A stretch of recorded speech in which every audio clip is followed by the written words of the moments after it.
Give it up for what's Joe? Give it up for Joe one more time. Let that guy hear it. Hi everybody. You guys having fun today at Nashville Comic Con? Yeah. You can do better than that. Are you guys having a good time at Nashville Comic Con? Yeah. You guys ready to listen to who you're here to see? Come on, let's get it going for them. Let's warm it up. Put them hands together. This is a Star Wars Rebels panel we're gonna have right now. Bringing on the stage James Arnold Taylor and Kat Tabor. Yeah! Keep it going for them. Keep it going. They're here. They're here in the flesh. This couch, there's plenty. You guys can both sprawl out, and there's plenty of room. Hello there. Sorry, I had to do that for them. Wow, it is feeding back. Ooh, yeah, I'm trying to figure. Where's the feedback from? Let's see. Is this one on? So, okay. You can turn one of them off. That one off. Okay. I can't decide if the couch is really cool or not. Maybe it's the cause of the feedback. You also have to be careful because there's wheels on that thing. Oh. I found that out in the first panel when I sat on this and it like roll tipped. I was like, oh sweet, I love starting it off like that. You did not have the high ground. Wow, look at you all. We've said hello to most of you already, haven't we? So good to see you all. You're amazing. Are you having a good time? Yeah! How many people are from Nashville? Me. How many people came from another state? I think one of those mics needed. Wow. How many people have never been to this show before? How many people will come back? Keep all the hands up. See? Look at that. How much do we love Nashville Comic Con? Sorry. You go ahead. No, you're doing great. I don't even need to be here. I know. What? Excuse me, I'm just going to go. How are you guys enjoying Nashville so far? Well, I live here, so I know that. Yeah. Why don't we hang out then? Well, I've seen your show, but no, I kid. It's a joke. These are jokes. No, I don't know. Because we never met before. We just met. Yeah, that would probably be it. But I think that we should make this a thing. Maybe we'll hang out. Yeah. What do you want to do after this? I've just been ignoring all of this, trying to figure out this mic situation here. Yeah. So talk amongst yourselves. I blame Matt Lanter for the mic situation. I know. So Matt's not here. By the way, he is really, really sorry that he's not here. He is, he's a big hunky movie star, and he's busy being a hunky movie star on camera. There's a show he started. It was before COVID, and then they put the whole show on hold, and then it finally came back, and now they're like, "No, we need you immediately in Toronto." And so he's in Toronto, going back and forth, shooting on the show. But that's exciting that he's going to be on a show, right? So we're happy for him in that. But we're sad. Here, let's make a video. Shall we make a video? Sounds great. All right. Okay. Watch this. Hello there. Hi, Matt. Anakin. There's people that miss you here. Say. We have the high ground. Look at how much fun you could have. Oh. We miss you. We miss you, Matt. All right. I'll send that to him now. Let's make him sad. And shall I give his number out? I'll give his number out. 555 Anakin. Okay. You go ahead, sorry. No, now since you live in Nashville, there's no point in asking you if you've had hot chicken yet. So yeah, you're sick of it by now. No, I don't know if anybody could ever get sick of hot chicken, could they? Oh yeah, you can. Oh. Yeah, you can. No, I'm not a big hot chicken fan. I'm not a big spicy fan. Okay. I don't like, lava and Mustafar and hot things like that. Not my jam. But Kat, you like it. I don't even know what hot chicken is. You're what? I'm really embarrassed now. So. Oh, it's a Nashville staple. We got two places that we need. What would you guys say? Prince's and what's the other one? Hattie B's. Yeah, there's a Hattie B's in the airport actually. Yeah, there is. So is it like hot sauce or? It's kind of like hot, like instead of hot wings, like hot chicken tenders. Oh, tenders. Okay. Yeah. Okay. I'll But- like it. Yeah, you'll. Yeah, Yeah. and This is- there's degrees. Okay. Of heat. Compelling, isn't it? This is compelling stuff. Yes. Yes, Jedi Master Plo Koon hot chicken. Yes. Yeah. Now let's get straight to Star Wars. No more local chicken Sorry. questions.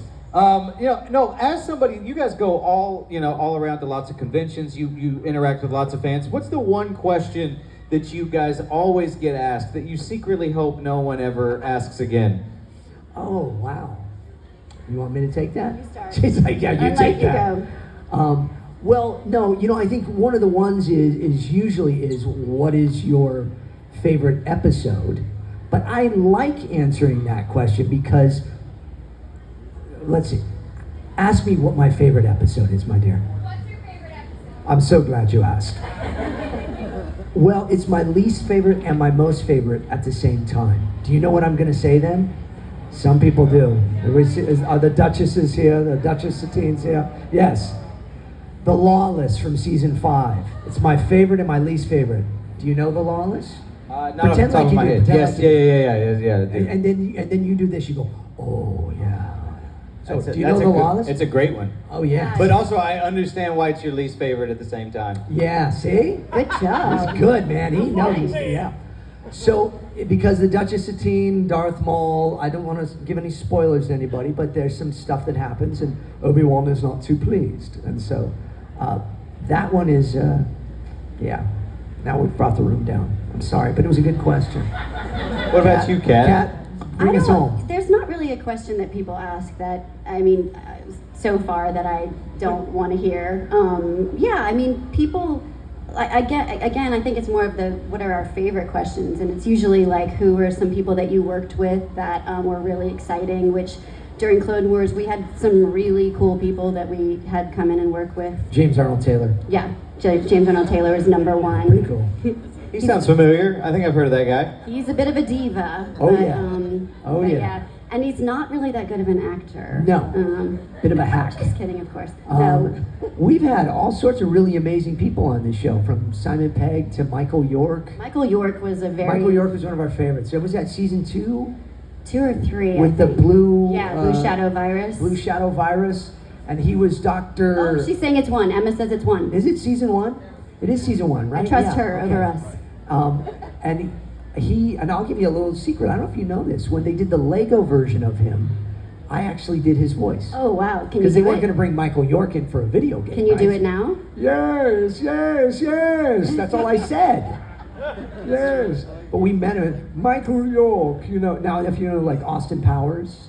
Oh yeah, Romeo and Juliet. He All was that stuff. Exposition in Austin Powers. He was the actor that played Exposition in that. So Michael York, yes, and he was wonderful. And our Ian Abercrombie, for me, was just like one of the coolest actors to meet. I was a big Seinfeld fan. Yeah, and any he was on Seinfeld there. fans? You know Mr. Pitt, that was Elaine's boss? That was Ian Abercrombie, and Ian was the emperor for most of Clone Wars until he sadly passed away while we were in the middle of season 4 or 5. To Emma, she'll know. Yeah. And then he was replaced by Tim Curry. Which Oh, is that's so awesome really that you cool. got to act with Tim Curry.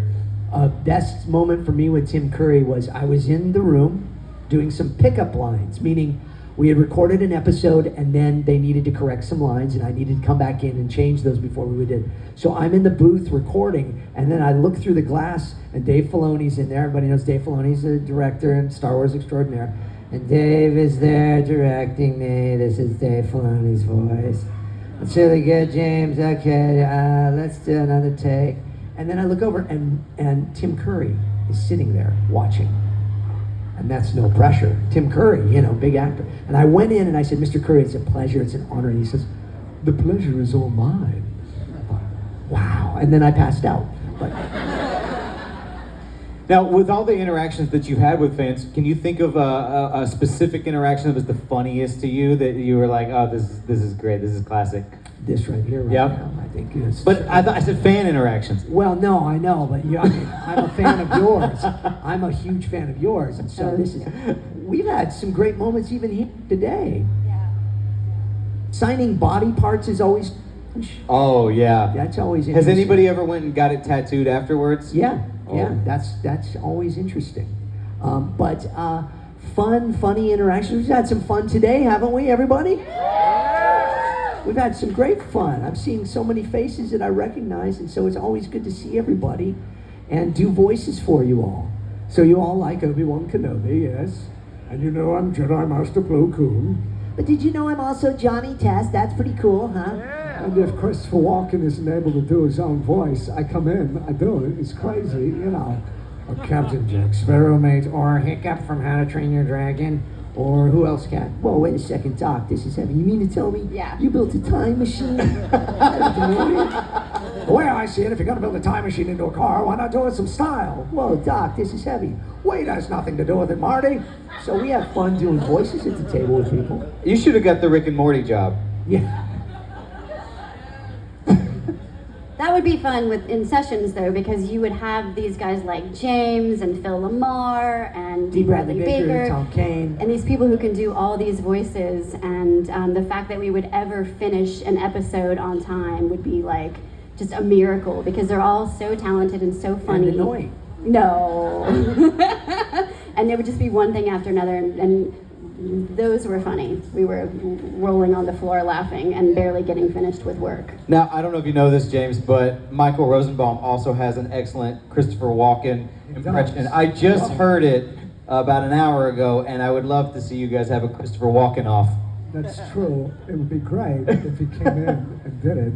I did a video game for Christopher Walken. It was a James Bond video game, and the reviews came out, and they said Christopher Walken was great in this game. So I said, wow, it must have been pretty good. Oh, wow. So what I do is called voice doubling, and what you do is you replace an actor's voice in a movie or trailers or toys or games when they're not available. And so you have to. It's different than an impression, because impressionists like Dana Carvey would do an impression. You know, so he would do, like if Dana Carvey did Johnny Carson. Some of these people probably have no idea who Johnny Carson is. A legendary Tonight Show host. Johnny Carson, and Johnny Carson's voice was right about there. But when Dana Carvey would do it, he'd do it up here, because that was his thing. So you have to be able to sound like that person reading anything, and how they would do it. So I've been Johnny Depp, Christopher Walken, Hugh McGregor, Michael J. Fox, David Spade, Jay Baruchel, many different people, Andrew Garfield, Shia LaBeouf. They're doubles for years. And so hopefully, when I do it, you don't know the difference between them or me. That's the trick. But I don't know. I thought I was talking to Christopher Walken. I thought it was pretty amazing. It's crazy. Wow. Now, do you guys remember your immediate reaction to getting cast for Star Wars Rebels? Like, and had you seen the prequels when you got cast? Clone Wars. Oh, sorry, Clone Wars. Sorry, my bad. Clone Wars. I was in Rebels too, so you could Right, say yeah. That's what I meant. But do you remember that reaction? I told this story earlier. So for me, I did not have the audition originally because I was new, and everyone in the city was going in. You were not new to on camera. Yeah. Very talented on camera actress, new to voiceover. Like brand new, and so I wasn't on the list to get seen. Right. But my agent called and said, "No, you got to see this girl. She's Padme." And so I went in and read, and I did my best, and I was praying and wishing on pennies, and I heard nothing for a month. And then one day I just got a call, and my agent was like, "Hi, Padme," and I was like, "What?" So I found out I got it, but that they had been doing the other auditions for a month and just waited to tell me. So I was I had gone through every emotion of really wanting it, I didn't get it, to I got it. So it was absolutely amazing. And I remember even thinking at the time, if I get this, I'm always going to be grateful. I'm always going to be grateful. And there are times working with James where I'm not she's grateful. Not grateful. No, I'm just kidding. No, but it's been really just a blessing of a job for a variety of reasons. But you guys found out later. Can I say or you already knew you were you. I already knew. You were already you. I was working on another Clone Wars, the micro series. You know, the micro series came out in 2003. We started recording it in 2001. It takes a while to animate and all of that. So I've been Obi-Wan now for about 22 years. But let me just say, when Kat, so we had done a couple episodes already, and we all come together in the studio. And Kat was not there because she wasn't in the episode. And Dave Filoni and them are there, and they say, we're going to play Padme, this young gal, Catherine Tabor. She's really just amazing. And they played her audition. And she says, Annie. And like, we're all just like, oh, it's perfect. It was great. Like, we just knew it. It was wonderful. The whole room kind of did oh, yeah, that's great. You weren't there for that. No. But we were all like, wow, this is awesome. It's same with Matt Lanter. So Matt was not the original Anakin. I don't know if y'all know this. Originally, it was another actor. And sometimes this happens. You get recast. I've replaced people. I've been replaced by people. It's pretty common in voiceover. You try to have thick skin about it. And so they brought Matt in, and I remember I did an episode with him. I was doing Plo Koon. I wasn't doing Obi-Wan. And it was Ashley and Matt and myself. And Matt opened his mouth and started acting. And I went, oh my gosh, this is like a whole new level of Anakin Skywalker that we're going to see in a new way. And it was so important because you couldn't get somebody to just do Hayden's voice. You had to have somebody that was going to take this character and make it a different thing, and that's what Matt was really brilliant at. Just making Anakin, what they said to him was a combination of Han Solo and Luke Skywalker. And it really is, if you think about it. So that's interesting when you talk about voice doubling. Like, at what point do you decide, like, we're just trying to make this sound identical to the live action actor who played it, but in this instance, we need somebody to sort of step it up? So, well, great question in that. So when I started, I was very much called to be a double for Ewan McGregor. So they wanted me to do, I have a bad feeling about this, Master. It's not about the mission, it's more elusive. So I had to listen to exactly what he did in episode 1, which was Ewan McGregor doing Alec Guinness doing Obi-Wan Kenobi. So I'm doing Ewan McGregor doing Alec Guinness doing Obi-Wan Kenobi, so it's like removed. But then we did the video game of Revenge of the Sith. It was being made at the same time as all the other things. And so I had to match him exactly. So, they brought in this scene one day, and it's this scene of Ewan McGregor standing on a blue screen up on a little mound, like a little towel, on a little lump. And he's there, and he says, "You are the chosen one. It was said that you would destroy the Sith, not join them. Bring balance to the Force. Not leave it in darkness." And they're like, "Can you do that?" And I went, no. But I thought, I think I can. Because there was only little amounts of that he had done in Attack of the Clones. Come to your senses. What would Padme do if she were in your position? When he's, I can't leave her. He was so... And I kid because I love. But, and so I was like, I think I can do this. And so once I did that, I locked it in as that. But then when we went to do Clone Wars, the series that you all know and love now, Dave Filoni said, forget all that. Just do your own Obi-Wan Kenobi. I was like, okay. So I try to combine, these aren't the droids you're looking for. Who the Force comes from within us. So I tried to take Alec Guinness and Ewan McGregor and combine them into one. And so you get my Obi-Wan Kenobi, which is homage to both of them. Right. Middle-aged Obi-Wan. That's right. The voice matching, which I don't do like he does, I find it so difficult because you're not only trying to do their voice, you're then trying to make their acting choices. And that just, I hate that coming from being an actress. I'm like, I don't want to make that choice. And it's an added talent because you're doing all these layers of something, and to get it right, like people like James do, so that you really do think that it's that actor it's a feat. Now, speaking of acting choices, I wanted to ask you, how did you approach playing Numa in Rebels after playing Padme in Clone Wars?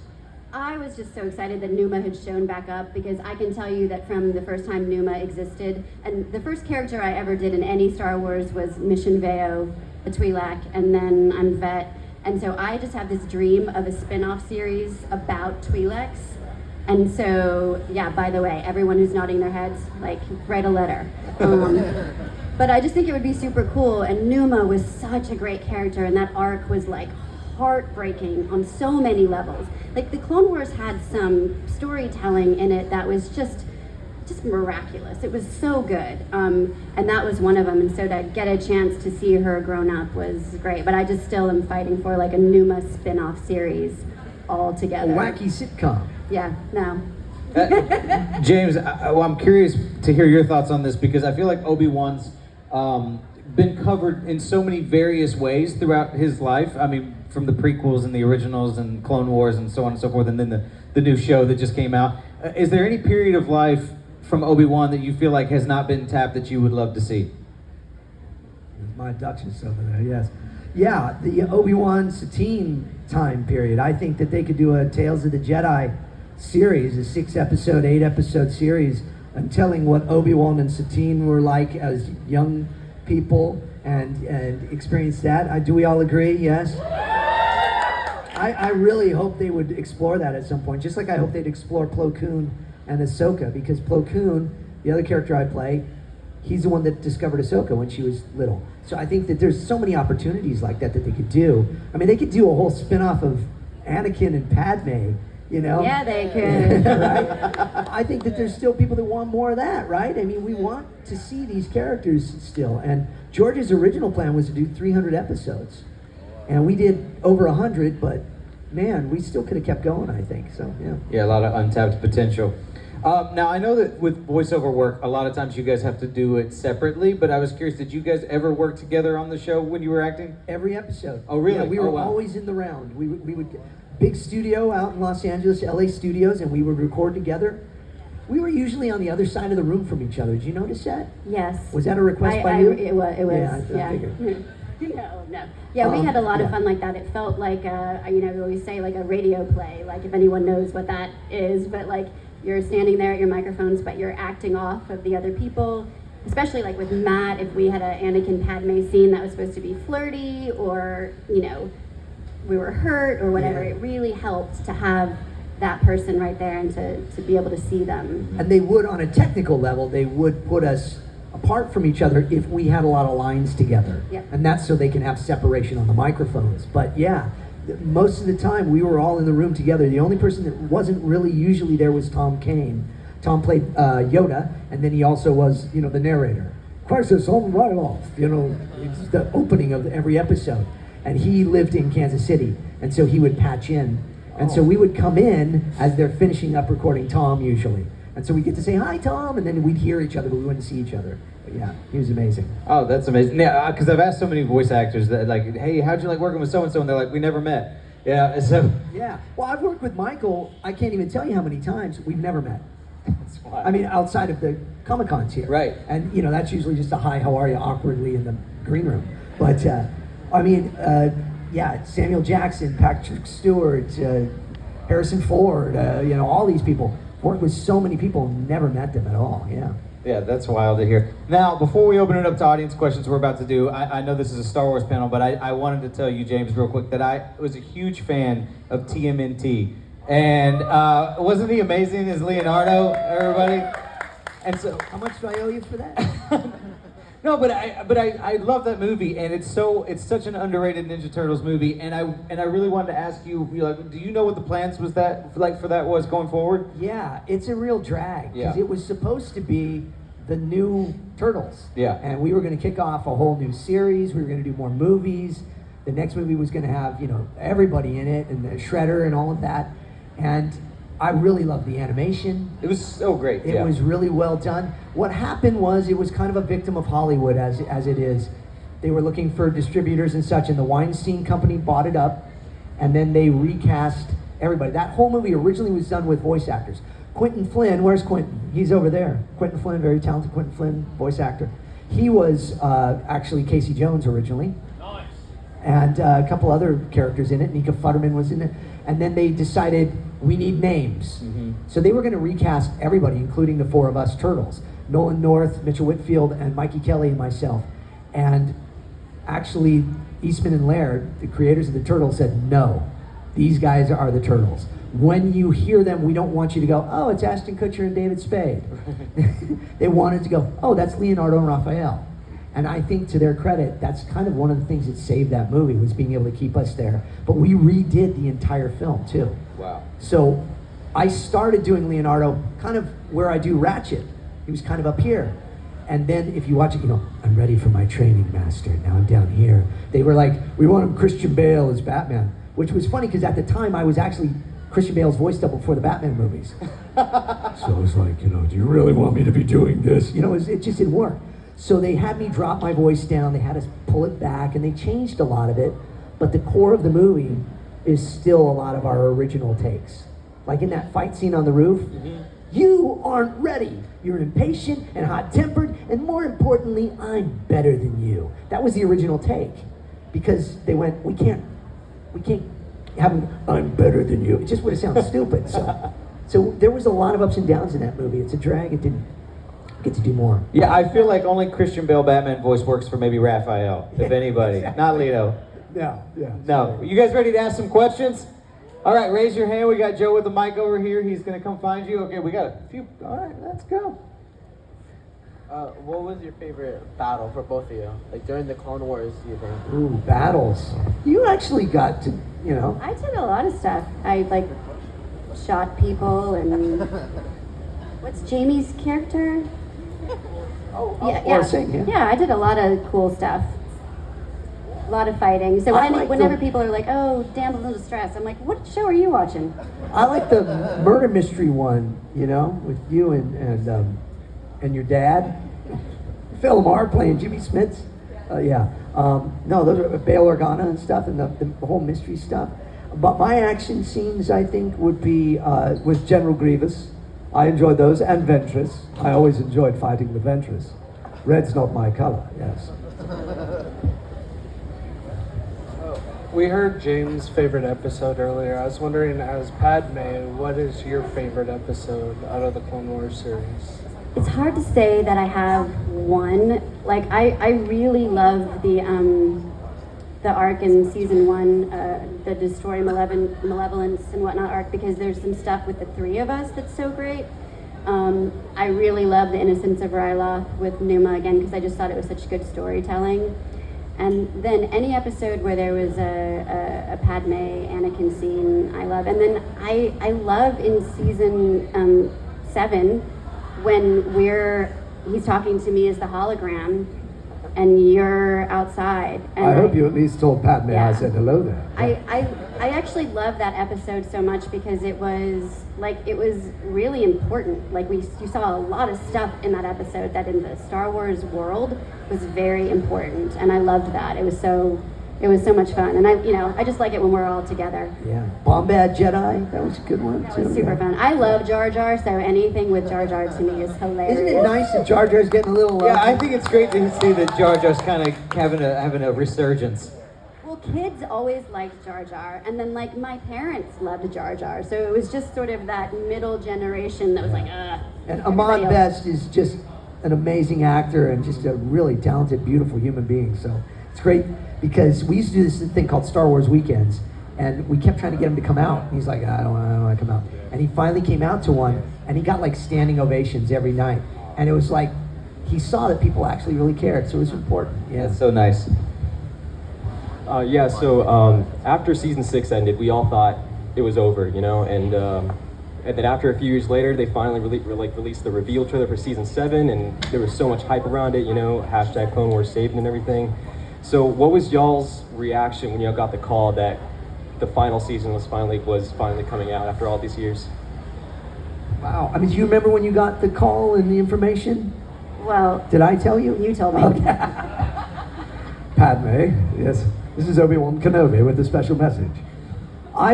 This sounds very Hollywood. I was at Disney And I was recording ADR for the movie Solo, the Han Solo movie. I did a lot. So in all the last 5 Star Wars movies, I got to do voices in those. And Kat, you got to do some voices in them as well. And Tom Kane and I were there with Matthew Wood, who's General Grievous, and the battle droids, and the brilliant, Oscar-nominated sound designer. And he says, there's a rumor that we're coming back. And we're like, get out of here. Really? No, couldn't be. And then I got home that night, and my wife / manager / everything, she's somewhere around here, said, you got a call from your agent about Clone Wars. And then next thing you know, they're announcing it at a Comic-Con. But I think I did call you.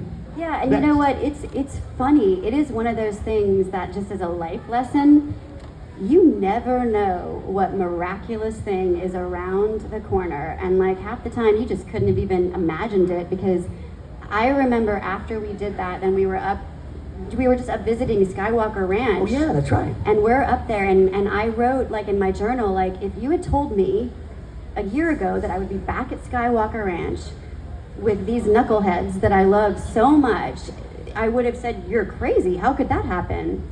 So you just never know. Yeah, and that was a great name drop to her. Well, we were at Skywalker Ranch.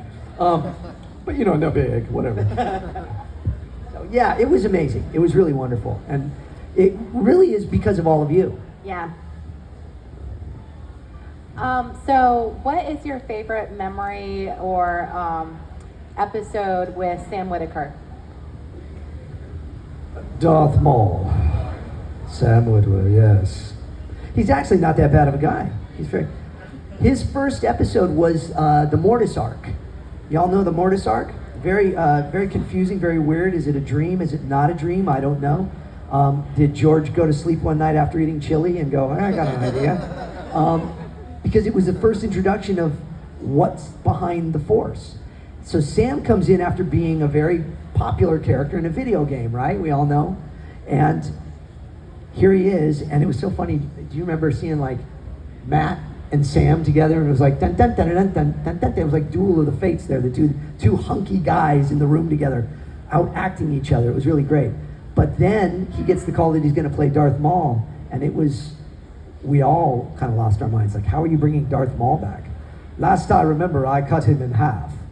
But no, he was back. So Sam is an amazing actor. He was a wonderful human being.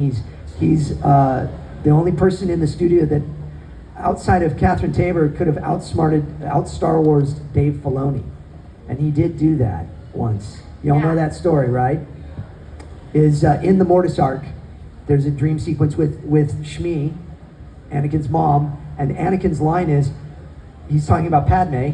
He says, "Oh, she's wonderful. You'd really like her, Mom." And we record the scene, and it's great. Dave says, "Cut, great, and let's move on." And Sam raises his hand. Now, I will say, I was thinking the same thing. I was going like, wait a second, you like her? But Sam's like, you got to redo that. So like, he had the audacity to go, "Sorry, you got to redo that."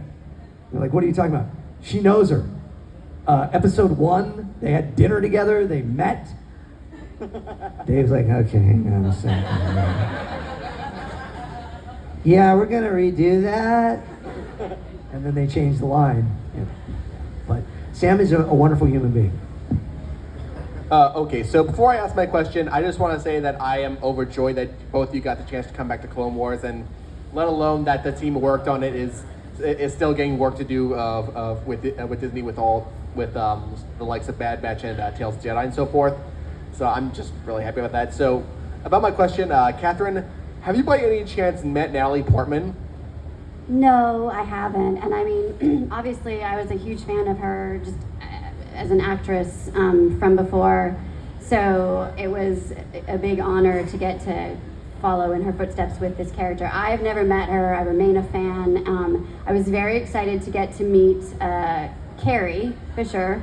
So that was the coolest one, and that's when James and I were doing a thing in Lego Land. Oh yeah, Legoland in San Diego, yeah. Yeah. And Carrie was there. James has met Carrie and interviewed her and stuff, but this might have been the first time. This was the first time, yeah. And she was like, they announced us, and then Carrie like looks over and goes, "That's my mother." So that was very cool, but no Natalie yet. So we'll see someday. Yeah, very cool. What was your guys' thoughts and feelings when they ended the Clone Wars with that last episode? It was beautiful. It was, I'll say this, I remember sitting at, another name drop here. We were in Skywalker Ranch in the commissary, and D. Bradley Baker and myself and Dave Filoni were having lunch, and this was in season 2, and he gave us a rundown in his head of what he had wanted to do if he gets the chance. And then I remember watching the last episodes and thinking he got to do what he wanted to do, which was so much of that storyline. A lot of it he ended up telling in Rebels because he never thought he'd get the chance to do it. So it was really beautiful that he got to tie everything in And you look at the end of that with the Darth Vader stuff there. I mean, it's chills, and then the helmet in the snow and it's all Clone Wars. It's all of that, but it's also really bittersweet because we could have kept going, I think. So yeah. Who else do we have here? Do you think that Jar Jar Binks could be a hidden Sith? Could Jar Jar be a hidden Sith? No comment. Don't know why you. That's an interesting one. Have you heard of that? He's Darth Jar Jar. Yeah. Have you? I have heard of the theory, and I just don't see it, but if you consider like Yoda, like remember the scene with Dooku and he's fighting him, and which, by the way, when I saw that, I cried. Man, I thought that was so. When I remember seeing that, and that happened, it choked me up to no end to see Yoda, who's like always been this wonderful figure, kind of a fatherly figure, and then he kicks butt and defends and does it. Oh my gosh, the chills, I'm thinking about it. And then he goes back and does what? He does the old samurai thing. He gets his little cane and limps away. So Jar Jar could be. I mean, you never know. Kat, what do you think? I think Jar Jar is good. I always felt like he's very wholesome too. I think he's good. Yeah. Light side. Though, I mean, anybody can turn. So, I don't know. You never know. I don't know. My question is for Catherine, and I was wondering, of Padme's costumes, which one was your favorite? Oh my gosh, that is so hard. And I don't know if any of you have read the Padme books that have been published by Disney in the last couple of years. E.K. Johnson made it so cool that all those dresses became part of her armor, or they held weapons, and she made everything about the wardrobe become more cool. I really love the light blue dress. I don't know what it's technically called, but just the simple light blue one. And then I love the lake country gown that her universe did like a dress version of that I have. So, but I mean, it's very hard to say because like with any fashion thing, it would depend on the day. Like, did I feel like wearing black leather and red velvet? Maybe. Have you guys ever cosplayed as Obi-Wan or Padme? Yeah, when I used to host an event called Star Wars Weekends at Disney World in Florida every year, and Disney made me made you an official Obi-Wan Clone Wars Season 3. Oh, that's not where I thought that sentence was going. I thought you meant Disney forced you to do it. No. They physically made. They actually, their costumers fabricated an Obi-Wan costume for me, and it's actually now at Steve Sansweet's Rancho Obi-Wan, which is a Star Wars museum down in California, and it's there. He had to find the world's shortest mannequin and put it on, and it's there. So, but yeah, I have cosplayed as Obi-Wan. And in Hughes the Force. And then in Hughes the Force, we both did together. Do you all know Hughes the Force? It's combining John Hughes movies and Star Wars, and it's made by our friend J.C. Reifenberg, and it's a fun short film. It's based on weird science, and these two nerds. First, I was hoping it was the Breakfast Club, but okay. Yeah, no, there's some Breakfast Club references in it. But nice. They take a Princess Leia, Slave Leia doll and create a girl. That's, kind of the premise of weird science. And then this Slave Leia comes to life and, saves their lives. But then Obi-Wan is in it and Padme's in it. And Kevin Smith. And Kevin Smith is in it. That's right. Oh, nice. It's fun. All right. Who else we got here? Obi-Wan. Yeah. Hi, Mr. James. So just as for everyone's to know, your YouTube channel, I had a question about it actually. So you had been doing Clone Wars conversations before it came back, and that's why you had ended it. Have you considered restarting that to have the rest of the cast like you were planning? Yeah, I have a YouTube channel. Please subscribe. It's free. It doesn't cost you anything. I'm so close to 100,000 subscribers. But I have a show on there called Clone Wars Conversations. You're on an episode with Matt, but you've never been on as a guest.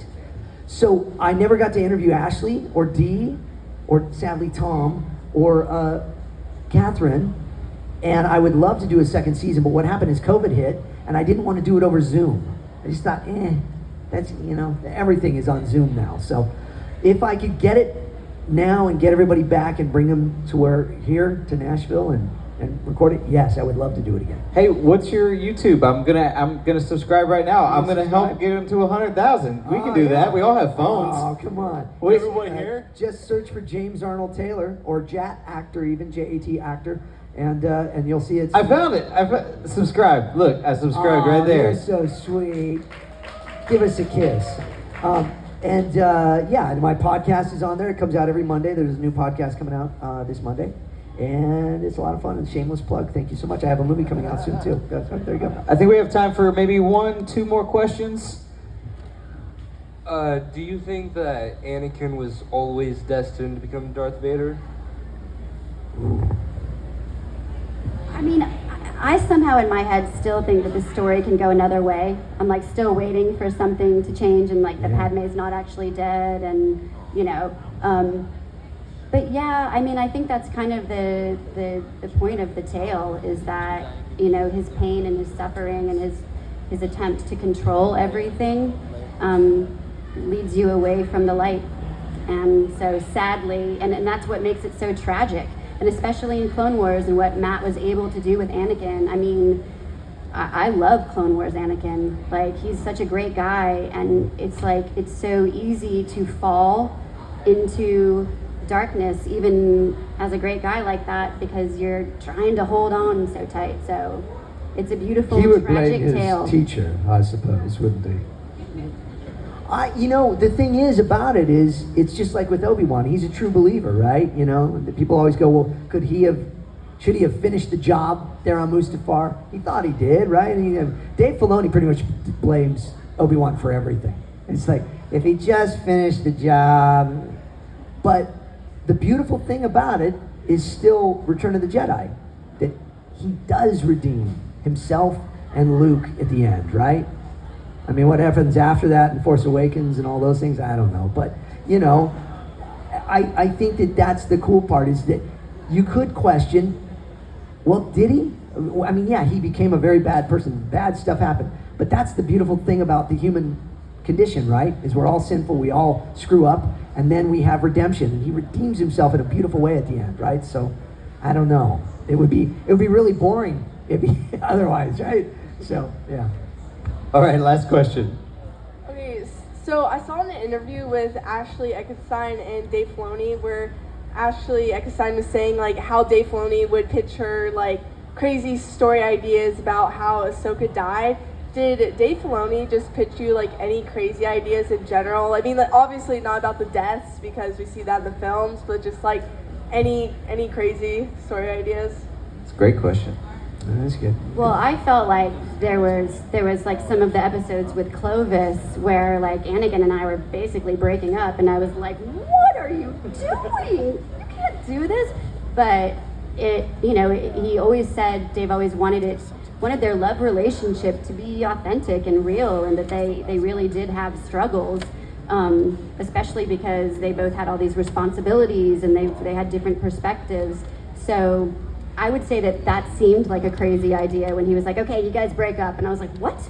We break up?" But it turned out great. So yeah, I think a lot of times he would tell us stuff, but then a lot of times also we would get the scripts when we walked in the room, so we did not know. So when The Lawless, the episode we're talking about with the Duchess Steen, I literally, as I'm reading the script, that's when I'm finding out about this stuff.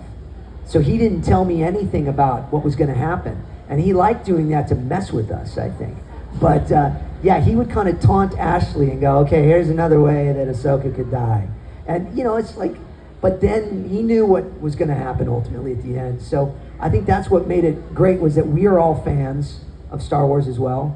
And we just appreciated every moment we had getting to be in there and play the best we could. But yeah, he would taunt me with stories about like Plo Koon and Ahsoka and stuff too, but yeah, good stuff. Guys, thank you so much for your time. Guys, give it up for James and Catherine one more time. Thank you very much.